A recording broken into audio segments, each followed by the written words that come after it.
விஜய் அவர்கள் டிவியோட தலைவர் என்டிடிவிக்கு வந்து எக்ஸ்க்ளூசிவா வந்து பேட்டி கொடுத்திருக்காரு.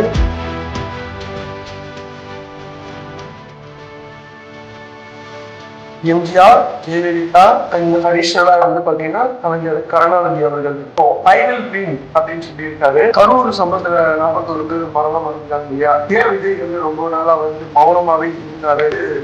அரசியலுக்கு வந்துட்டீங்க இல்லையா? அவங்க சினிமா வாழ்க்கைய ஆரம்பிச்சுட்டா அப்படின்னு கேட்கும்போது எனக்கு பிரச்சனை இடம் முக்கியம், அதுலதான் நான் வந்து முக்கியமா என்னோட ஃபோக்கஸ் இருக்கும், என்னோட குரல் இருக்கும் அப்படின்ற மாதிரி சொல்லியிருக்காரு.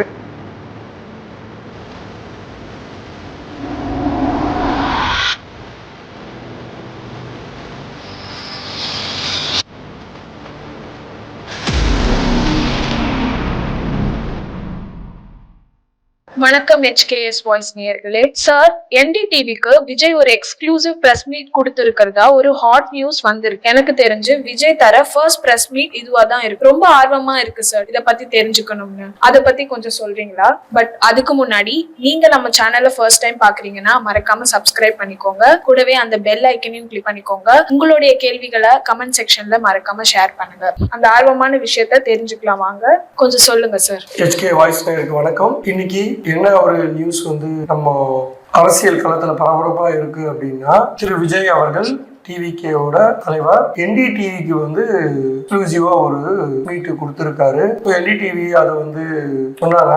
யாரெல்லாம் வந்து விஜயை போய் NDTV சார்பா பார்த்திருக்காங்க அப்படின்னா, ஷிவ் ஆரூர் மேனேஜிங் எடிட்டர், ராகுல் Kanwal editor chief and Vasudha Venugopal team போய் விஜய் இன்னைக்கு பார்த்துட்டு பேசியிருக்காங்க. பேசினதுல வந்து விஜய் வந்து அவங்க கிட்ட நிறைய விஷயங்களை ஷேர் பண்ணியிருக்காரு. ஸோ இது வந்து ஒரு இம்பார்ட்டன்ட் விஷயமா இந்த இடத்துல நான் சொல்றேன். ஸோ அவர் எப்படி இவங்க கேள்வி ஆரம்பிச்சாங்க, அவர் எப்படி பதில் சொன்னாங்கன்றத ரொம்ப வித்தியாசமான முறையில சொல்லலாம்னு நினைக்கிறேன். ஸோ NDTV குரூப்ஸ் அப்படி வந்து பாத்தீங்கன்னா அவர்கிட்ட வந்து ஸ்லோவா பை நேச்சுரல் கான்வர்சேஷன் ஸ்டார்ட் பண்ணி அவர்கிட்ட கேட்கும்போது, உங்களுக்கு பொலிட்டிக்கல்ல ரோல் மாடலா யாரெல்லாம் இருந்தாங்க அப்படின்ற மாதிரி கேட்டிருக்காங்க.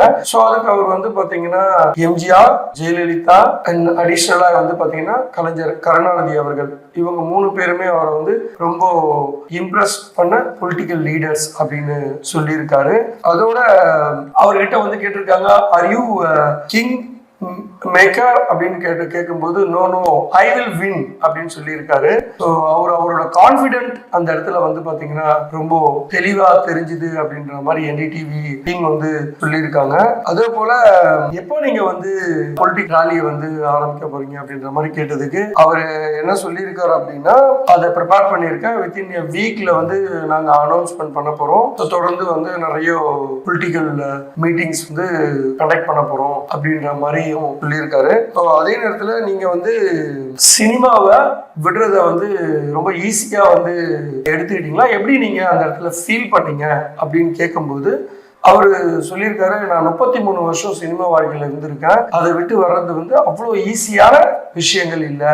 அந்த இடத்துல ரொம்ப கடினமான தான் தோணுச்சு எனக்கு, இருந்தும் நான் மக்களுக்கு சர்வீஸ் பண்ண வந்திருக்கேன், அதனால அந்த முடிவு எடுத்தேன் அப்படின்ற மாதிரி விஜய் அவர்கள் சொல்லியிருக்காரு. அவங்களுக்குள்ள வந்து பாத்தீங்கன்னா NDTVக்குள்ள நிறைய சோசியலா அவர்கிட்ட ரொம்ப பேசியிருக்காங்க, ரொம்ப எக்ஸைட்மெண்டா வந்து சொல்றாங்க விஜயை பார்த்தத. ஸோ இந்த மீன்வயல்ல வந்து பாத்தீங்கன்னா எப்போ அரசியலுக்கு வரலாம் நீங்க டிசைட் பண்ணீங்க, அந்த காலத்தை சொல்ல முடியுமான்னு கேட்கும்போது அவர் கோவிட் டைம்ல தான் இந்த முடிவை எடுத்ததாகவும் சொல்லியிருக்காரு. என்னன்னா அப்போ ஒரு நீண்ட யோசனைக்கு அப்புறமா இந்த மாதிரி வந்து அரசியலுக்கு வரலாம் அப்படின்றத சொன்னதாக NDTV குரூப்ஸ் வந்து சொல்றாங்க. அதோட அவங்க வந்து நம்ம எல்லாருமே கேட்கிற ஒரு கேள்வி, இந்த கரூர் சம்பவத்துல 41 பேர் மரணம் அடைஞ்சாங்க இல்லையா, ஏன் விஜய் வந்து ரொம்ப நாளா வந்து மௌனமாவே இருந்தாரு அப்படின்ற அந்த கேள்வி அவர்கிட்ட டைரக்டா கேட்கும்போது அவர் ரொம்ப மனசு உடைஞ்சி போனதாகவும் அந்த விஜய் சொல்லியிருக்காரு. அந்த அதிர்ச்சி சம்பவத்துல இருந்து நான் என்னால வெளியே வர்றதுக்கு நீண்ட நாட்கள் ஆச்சு, நான் பேசாம ஒன்னும் இல்ல, பேச வேண்டிய இடத்துல கரெக்டான முறையில நான் அதை பத்தி பேசியிருக்கேன், ஸ்டில் எனக்கு வந்து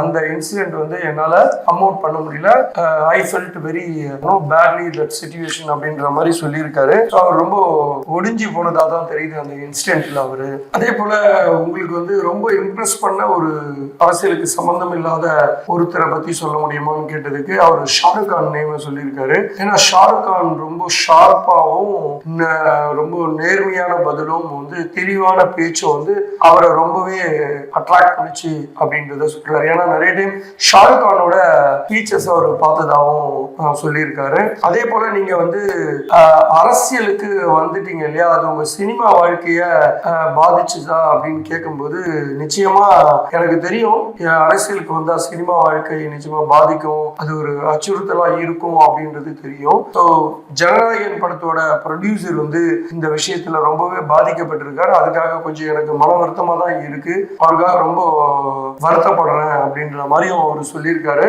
ஸோ இந்த விஷயத்துல அவருக்கு நம்ம என்ன சொல்லுவோம்னா, ஜனநாயகன் படம் கூடிய விரைவில் வந்து வெளிவரணும் அப்படின்றதையும் நம்ம இந்த விதத்துல அவருக்காக வந்து வேண்டிப்போம். ஏன்னா எந்த ஒரு தனி மனிதனும் ஒரு விஷயத்துல பாதிக்கப்படக்கூடாதுன்னு நினைக்கிறோம். நம்ம நிச்சயமா அந்த ப்ரொடியூசர் இதுல இருந்து மீண்டு வருவாரு அப்படின்னு நம்ம அவருக்காக ப்ரேயர் பண்ணிக்கலாம். ஸோ அடுத்தது வந்து பாத்தீங்கன்னா, நீங்க அரசியல்ல வந்து லெஃப்ட் ஆர் ரைட் ஆர் மத்திய எதுல நீங்க இருக்கலாம்னு நினைக்கிறீங்க அப்படின்னு கேட்கும்போது, அரசியல் என்றாலே மக்களின் பிரச்சனை எதான் முக்கியம், அதுலதான் நான் வந்து முக்கியமா என்னோட ஃபோக்கஸ் இருக்கும், என்னோட குரல் இருக்கும் அப்படின்ற மாதிரி சொல்லியிருக்காரு. அண்ட் ஃபைனலா வந்து பாத்தீங்கன்னா அவர்கிட்ட ஒரு முக்கியமான கேள்வி கேட்டிருக்காங்க.